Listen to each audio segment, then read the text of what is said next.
Yes, yes, this is a fertile land, and we will thrive. We'll rule over all of this land, and we'll call it this land. Ah, curse your sudden but inevitable betrayal.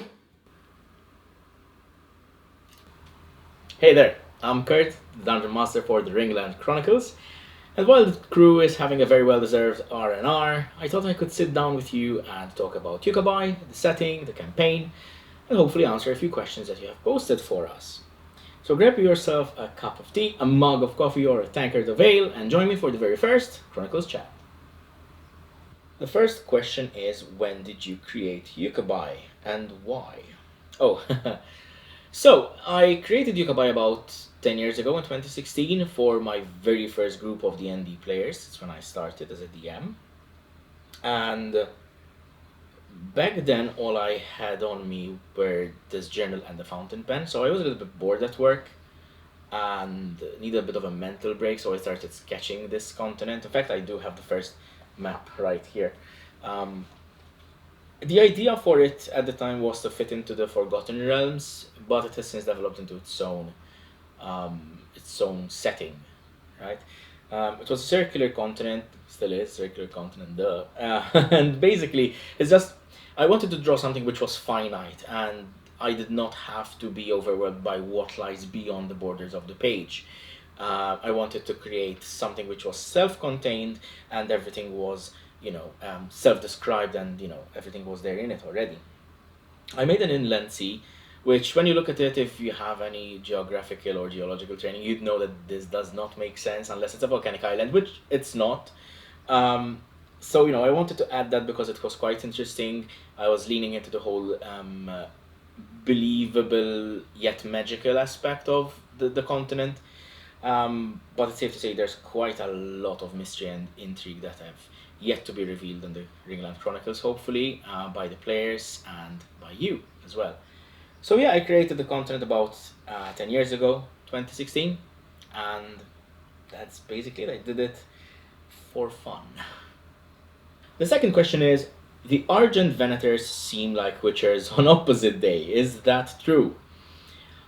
I think there is some truth to that, in the sense that they are monster hunters and they go around, roam around, either in packs or like alone. But I think that's as far as the similarity ends.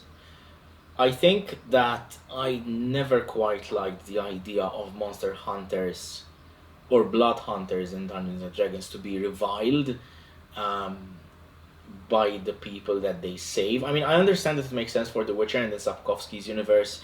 It makes perfect sense. But I didn't want it to make sense in mine, and I couldn't understand why that would be the case. So I wanted to create a group of purely good-natured and, selfless monster hunters. Just go around and they hunt down monsters that are harassing villages or killing townsfolk and that couldn't defend themselves. And they don't even ask for coin in return. It's not like they are contracted to do this. They live off the charity and goodwill and providence of the people that they save. So I try to contrast them to Witchers in that regard as well. So unlike Witchers, they will still defend you, they will still protect you even if you don't have coin. So yeah, don't worry. They are a little bit like Witchers on opposite day, but I think only in that sense. The next question comes from one of our Discord users, Reverberation. What's your favorite aspect or element to world build when you're making a new setting? Thank you for the question, first and foremost. And I have to admit that that's a question that I ask myself a lot. As you can assume, I do quite a lot of world building, and I've always loved world building. Um, I think mostly it is fleshing out the lore behind the places that I put on the map. Some places on the map on Uqabai didn't have lore behind them when I put them there for the first time. For example, the Tear. It's an area in the northwestern part of the continent, and for a very long time, it was simply just a desolate place, resulting from a cataclysm of some sort. I wasn't sure whether it was divine, arcane, was it someone detonating a thermonuclear warhead? I didn't know what it was. And it just lay there for about 8 or 9 years, I think. Now it has fully fledged lore, of course, and if the players would like to go and visit it and explore it, they will learn a lot of stuff about it and its history. But those are the things that I really enjoy fleshing out when I am not in front of the camera or DMing for my players. It is the fleshing out of the lore. It's the creation of why the places are where they are, how they interact with the other places, what is the history behind them, and how does that relate to the general history of the continent itself. Was this place here or was it relevant 200, 500 years ago, and that sort of thing. Take Brightgrove, for example. It's a very ancient and mysterious settlement. It's in ruins. It's practically uninhabited now, and half of it is missing. Cleanly sheared off. Did it fall into the ocean? Was it destroyed? Was it teleported into another dimension? What happened to it? These are all questions that the players can answer and that you, as the viewers, can answer, or at least ask. And they will be revealed in due time, I suppose. Because it also, all these different histories relate to the general history of Uqabai. So yeah, to answer your question, I really do enjoy creating the lore and the history behind this.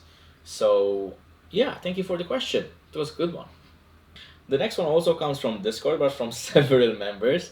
I think that's a good segue to say we have a Discord server. Just check it out in the description below. Feel free to join. It's a lot of fun there. Which is your drink of choice during the campaign, and why is it Monster Ultra Paradise? Okay, good one. First and foremost, not sponsored. Though, if you want to. Hey. So, yeah. Look, I certainly over caffeinate for the episodes because I want to be sharp and on top of my game. So, coffees, energy drinks, that sort of thing I do take during the recordings, and sometimes even when I'm preparing for them. But I also make sure to properly hydrate, drink adequate amounts of water, and because you need to take care of yourself. You need to remain hydrated, because otherwise, if you're not healthy, how can you play Dungeons and Dragons? You should definitely hydrate for Dungeons and Dragons. That's the thing. But yeah, I mean, one has to understand that there is a certain level of management and multitasking while you're DMing. I do have a lot of help from Jade, for example. If we're running music in the background, who would have coordinated in the preparation leading up to the episode. So, for example, she'd know the cues and what music or background effects to play when we're doing this. So there's that aspect that's taken off my mind. But for the rest of it, I'm managing the players, managing the story, managing the NPCs, making sure the pacing is right, making sure that we are sticking to the schedule. Because if you're playing a home game, it's okay if you spend 1 hour or 6 hours if no one else has any plans. But when we're recording, obviously I have a certain time frame that I need to adhere by, because we're making videos ultimately. So yeah, I do need to caffeinate during during episodes. Keeps you on top of my game. But yeah, also hydrate for Dungeons and Dragons. The last question for today is, what is Lugii's deal? She is so robotic, but also went to the land of the Fae, and she's an artificer. Well, that's a good question, and really being careful not to spoil anything. Jade is really grinning and she's giddy behind the camera. But so Lugii is a very interesting character, and she has a lot of interesting backstory, which some of it was touched upon in the 0.1 episodes. Those are the prequel episodes, which are available for or will be available for our Patreons first, and then eventually for everyone else. It is interesting because she certainly has secrets. They will be revealed in the coming weeks, so you won't have to wait for a lot to learn about them. But she certainly is an interesting character. I can actually say that she learned her craft in Mechnazan, the capital city or the home city of gnomes.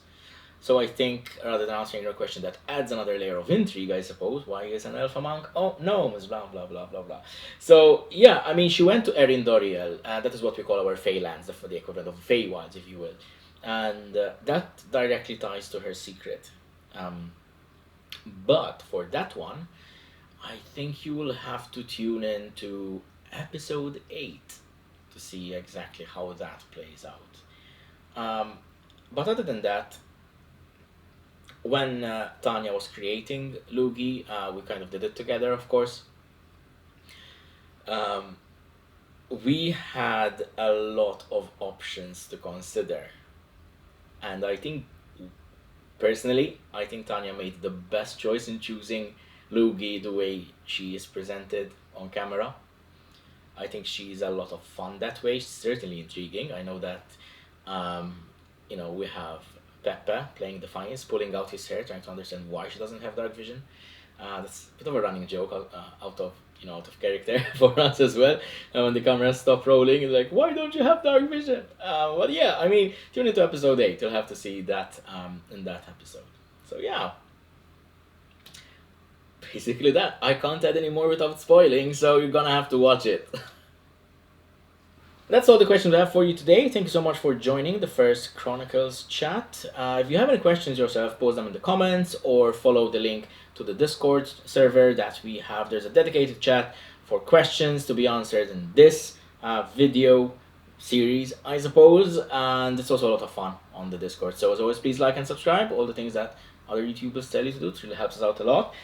And yeah, until next time. If you'd like to catch up on the Ringland Chronicles campaign, or you haven't started it, I'm sure we'll have links somewhere around here for the playlist. And until next time, keep being geeks. Be an Epigeek.